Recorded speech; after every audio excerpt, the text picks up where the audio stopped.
And hello again from Fox News in Washington.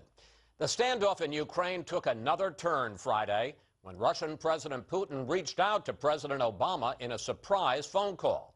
Secretary of State Kerry and Russian Foreign Minister Lavrov are meeting today in Paris. But Washington remains on alert over Russia's massive troop buildup along its border with Ukraine.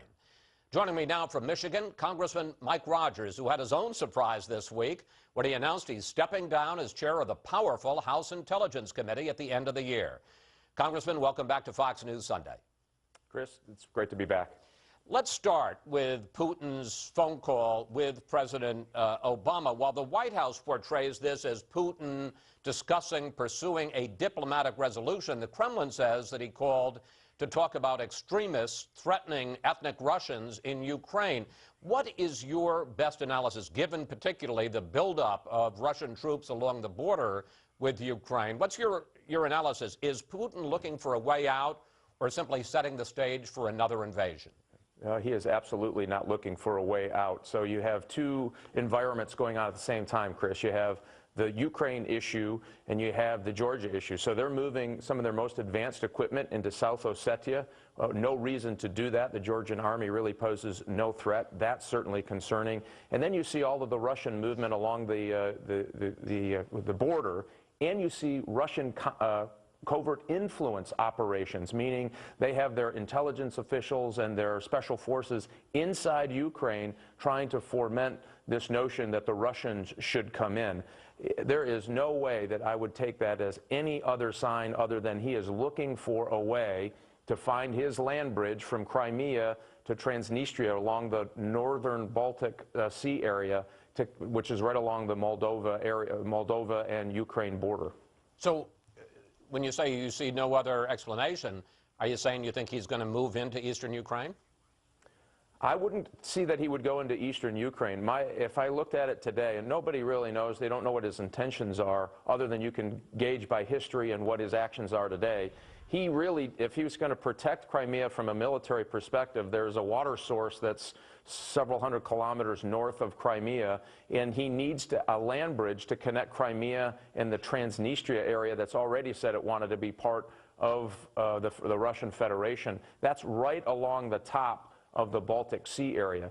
So if I were looking at this and going to lay down some stakes of where he was going, that's exactly what I would think he would do. He would do that first, the southern part, and then he would continue his covert influence campaign in the east of Ukraine. And unfortunately, there's just not a lot that can happen. I mean, the United States said we were going to give MREs. I think they're finally getting here this weekend, but it's taken us weeks just to get food to the folks who are saying they want to stand up to Russian aggression in the east of Ukraine. Just to talk about this situation in eastern Ukraine, your best intelligence, how many Russian troops are there arrayed along that eastern border, and how threatening is their posture right now? Yeah, we see tens of thousands, and it's not just the number of troops, it's the kind of troops and the kind of configuration. What units are along that border and what could they accomplish? They have everything that they need already, I believe, on that eastern border to go into Ukraine if they decide they want to do it. So they've got their special forces teams, they've got heavy armor elements, they've got all of the light infantry and heavy armored infantry that they would need to move in to Ukraine. And I think they're going to continue this pressure. They're going to continue the covert influence campaign in eastern Ukraine to, I think, to kind of foment this at least future decision to go into the eastern part. I would look at the south. I think that there is real possibilities that he wants to gain that ground in the south. And then I would ask, why is he moving the equipment that he is into South Ossetia up in Georgia, which makes really no sense other than they're contemplating maybe using those armor columns to drive through Georgia down to Armenia to create a land bridge from Iran. So if you look at all the possibilities that they lay out on the table, it is really concerning. And I doubt Putin called because he thought that he wasn't in the best spot in that particular conversation. Let me move to another troubling issue, and that is the continuing mystery of Malaysia Airlines Flight 370. The Australians have now moved the search area. We put a map up, as you can see, about 700 miles northeast, closer to the coast of Western Australia. Based on new radar analysis, Congressman, they're finding more debris in the area, although they haven't, at least so far, been able to link it directly to the flight.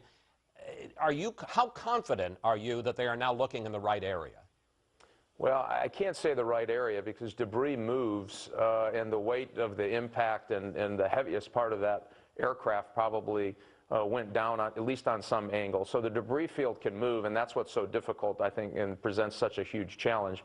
The probability is very, very high that that aircraft is at the bottom of the Indian Ocean somewhere, and it is going to take some time. Remember, this is planes are big, but they're not big in relation to the Indian Ocean. And so this becomes a mathematical and a little bit of luck equation for them as they're continuing their patterns for search. The FBI, for some period of time now, more than a week, has been examining the computer hard drives of the two pilots who were in the cockpit that night, as well as the hard drive for the flight simulator of the lead pilot. And there are reports that they have done a thorough examination and have come up empty, have come up with a dead end. Question, is that true? Well, I have seen nothing yet that has come out of the investigation that would lead me to conclude that there was anything other than a normal flight, that something happened, something went wrong.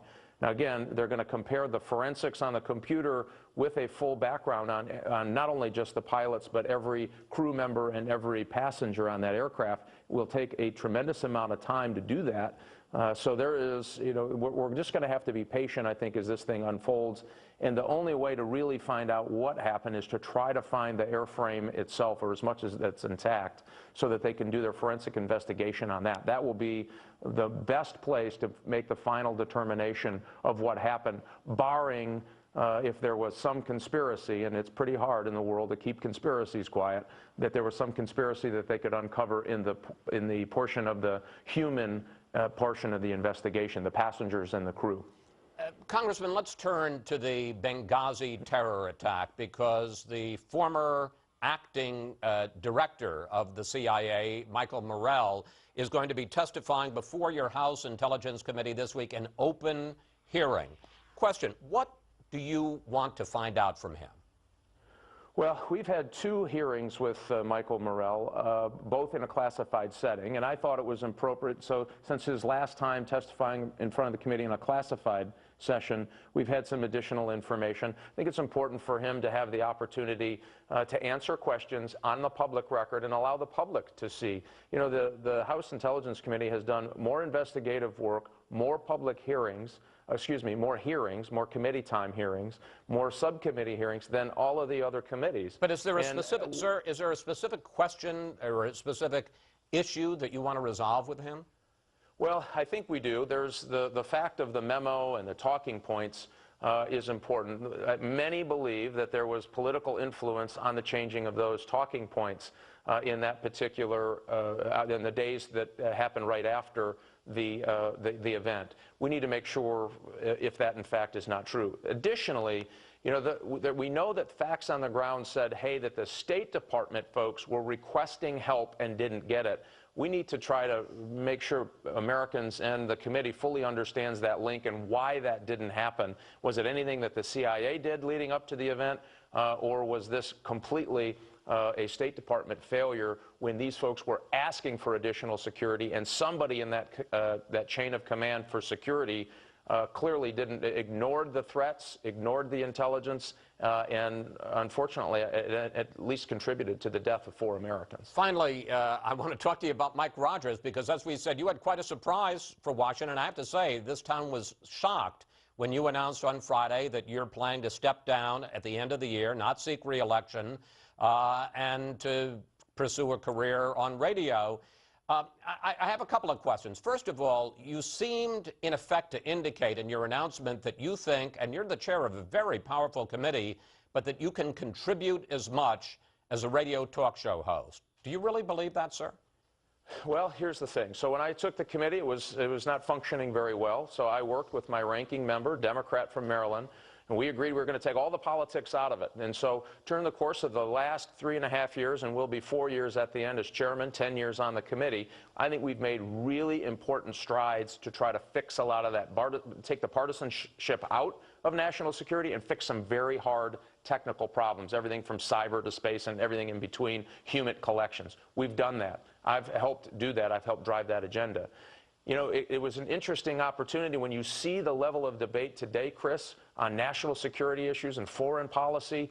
It worries me for the future of this country like nothing I've ever seen. So when someone walked in and said, hey, we're going to give you the opportunity to have a discussion in people's cars, living rooms, and kitchen every single day from California to Iowa to New Hampshire to South Carolina, we think that you can change the needle on this debate. And I thought long and hard about it and thought, you know, I think they're right. We have to, this is a great program. It's a sophisticated program that you have, but we need to broaden that audience to have this discussion so that we can put America on solid footing as we move forward in a very troubling world. I have to do the kind of thing that you're going to do when you're on this side of the microphone, because I noticed when you were talking about the conversation, you talked about New Hampshire and Iowa just as random states. And you know, Ronald Reagan, back in 1980, I don't have to tell you, used his platform as a radio commentator to run for president. So is that a consideration for you, or you were prepared at this point to rule out any interest in 2016?